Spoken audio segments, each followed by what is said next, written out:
So Ben, I'm interested, what appealed to you about this project? And I'm interested also in knowing how you got involved.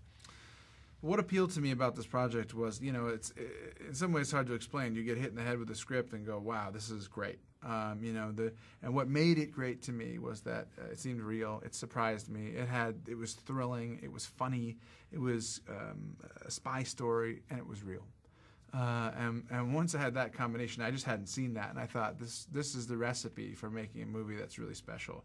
And it turned into what is the movie I'm most proud of in my life. And it feels very real. What research did you go through? And I believe you even studied Middle Eastern studies in college. Yeah, I majored in Middle Eastern studies in college. So that was I already knew about the Iranian Revolution and some of the circumstances surrounding it and what happened afterward and stuff. So the research that I needed to go into wasn't necessarily historical, political research. It was personal research. It was the people who were involved with the story, talking to Tony Mendez, the principal character, about being in the CIA and what that was like for him and what his everyday life was like and what it was like when he went over there pretending to be working on a movie and talking to the people who were hostages there then. I mean, the great advantage of doing a true story is that oftentimes, if it's relatively recent, the people are still around.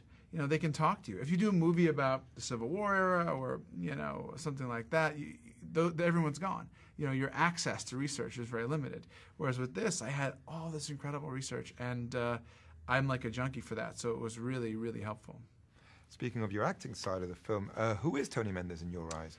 Tony Mendez, when I first met him, struck me as somebody not at all as along the lines of what I expected. He was very quiet. He was inscrutable, hard to figure out. And then I realized, this is like a true spy. He gives nothing away. He's got this instinct to just remain sort of as much in the background as possible.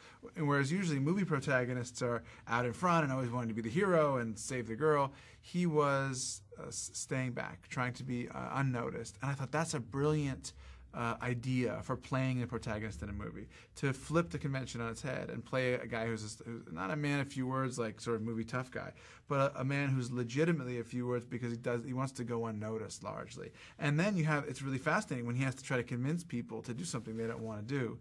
And Tony himself was just an amazing, the first time I met him, he met me in this old CIA bar where Aldrich Ames had given away all the names of American agents to his Russian handlers. This is a guy who did this for real. And that kept striking me every time I talked to him. So as an actor, fascinating role to play then, right? It was fascinating. It was fascinating to play Tony. It was fascinating to be immersed in this world, to try to finesse the period stuff. And to try to take this incredibly sort of unrealistic situation in the sense that no one would believe it if you told them, and make it real as an actor and as a director. Speaking of finessing, you create an incredible balance between the drama, even the thriller aspect of it, and some humor. Was that hard to get? It was the thing that scared me the most, that balance, the drama, the humor, the thrills, the scares. And then, I just figured, the secret is just do it real. If the comedy is real, it won't make the movie seem ridiculous. If you're winking at the audience, then all of a sudden it seems like, well, we don't have to take this movie that seriously, so we don't have to take it seriously when these people's lives are in danger. And I was lucky to have, John Goodman and Alan Arkin, because they're master actors and master comedians, and they understand that comedy is rooted in truth and in realism. And so you watch them say some like outrageous stuff and do kind of outrageous things, but they're so convincing that you think they're real people, and so it doesn't corrupt, your perception of the movie.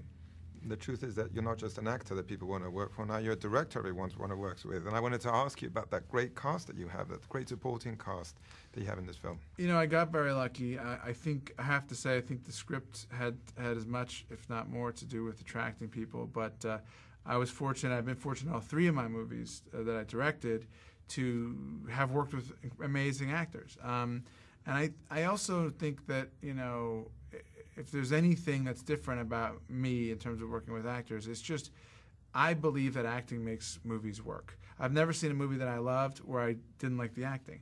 So I know that if the acting's not working, I'm finished. So I give the actors as much latitude as possible. I give them a huge amount of respect. I invite them into the process deeply as they want to be involved. And I think that's rewarding for actors because a lot of times they're used to being treated as, chattel.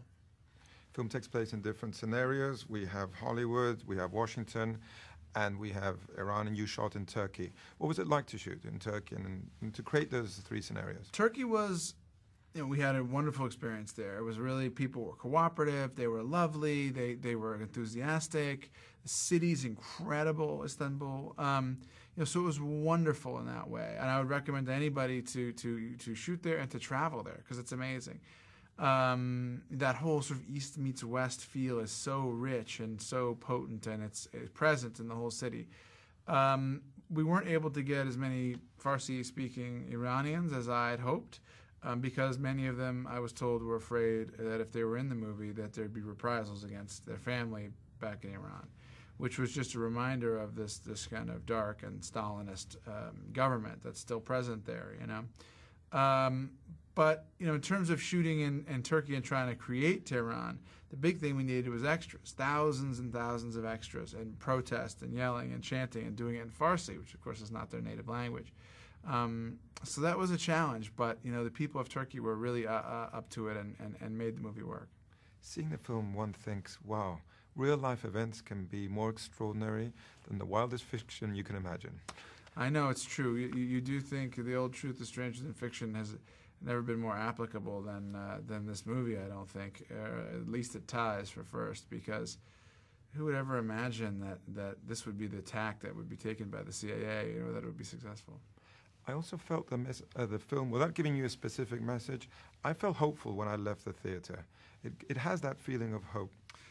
Yeah, to me, it's a movie about, in a way, it's about peace, and it's a way, it's hopefully, it has some of the humanism that was, that inspired, like filmmakers like Renoir inspired in me, our connectedness as people, and that we use storytelling in a way as to kind of unites us globally. So those are nice themes. They were in the screenplay, and I think they're present in the movie. Would you say that acting has helped you direct? And I'm also interested in how directing has helped you grow as an actor. I would say directing has more helped me act than acting has helped me direct. I mean, directing, it gives you really a bird's eye view on everything that's happening, and you get to look behind the curtains from the auditioning process through prep, through shooting and post-production, where you start to look at, well, what really ends up being used in the movie? What's helpful? What kind of things work and what don't? So I would say, if possible, if you're an actor, try directing a movie and just see what that's like. Also, I felt like they don't really make movies like this anymore, and films like, I don't know, All the President's Men came into my mind. Yeah, All the President's Men was a big influence, on particularly the CIA stuff, and Sidney Lumet and Pakula and Cassavetes, and so many of the great 70s filmmakers were influential on me, because I wanted to make the movie feel like a 70s movie in the hopes that would help the audience subconsciously believe that they were watching something that actually took place in the 70s.